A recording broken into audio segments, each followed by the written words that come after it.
Assalamu alaikum and good day everyone. My name is Musawi Al-Taha and I will be talking about psoriasis, which is an autoimmune disease affecting the skin. But first, let's take a quick introduction about the layers of the skin. In the skin, we have two major layers.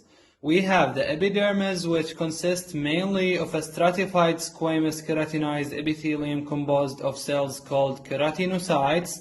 And also we have the dermis, which is a layer of connective tissue that supports the epidermis.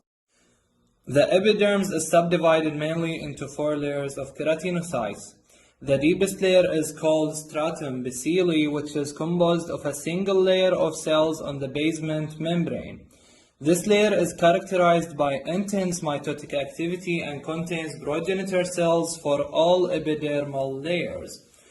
During differentiation, the cells move upward and the amount and types of keratin filaments increase. Then we have the stratum spinosum layer, which contains the living keratinocytes, and it's the thickest layer in the skin. After that, we have the stratum granulosum, which contains flattened cells undergoing the terminal differentiation process of keratinization.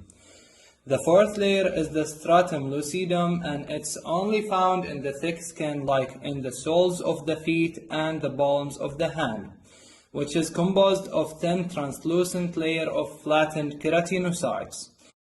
The last layer is the stratum corneum, which consists of squamous keratinized cells filled with keratin filaments, and these cells are considered dead.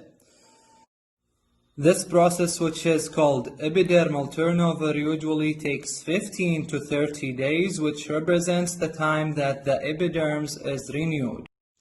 Now, after explaining the physiological process, let's explain the pathological process, which is called psoriasis. Basically, psoriasis is an autoimmune disease that causes the keratinocytes to produce and differentiate at accelerated rates, causing at least slight thickening of the epidermal layers and increased keratinization and desquamation, which means shedding of the outermost layer of the skin. Also, psoriasis is a multifactorial immunologic disease. Both genetic, like the human leukocyte antigen types, and environmental factors contribute to risk. In pathophysiology, sensitized populations of T cells home to the dermis and accumulate in the epidermis.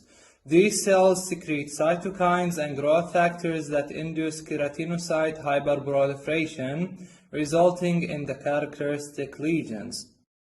The typical lesion is a well-demarcated, pink to salmon-colored black, covered by loosely adherent silver-white scale. In addition, there is marked epidermal thickening, which is called acanthosis. Increased epidermal cell turnover and lack of maturation results in loss of the stratum granulosum layer and extensive parakeratotic scale. Also, there is thinning of the epidermal cell layer overlying the tips of dermal papillae and dilated tortuous blood vessels within the papillae. These vessels bleed readily when the scale is removed, giving rise to multiple punctate bleeding points, which is called Auspitz sign. About the site, it most frequently affects the skin of the extensors, including elbows and knees, in addition to scalp and lumbosacral areas. And in some cases, there will be nail changes on the fingers and toes.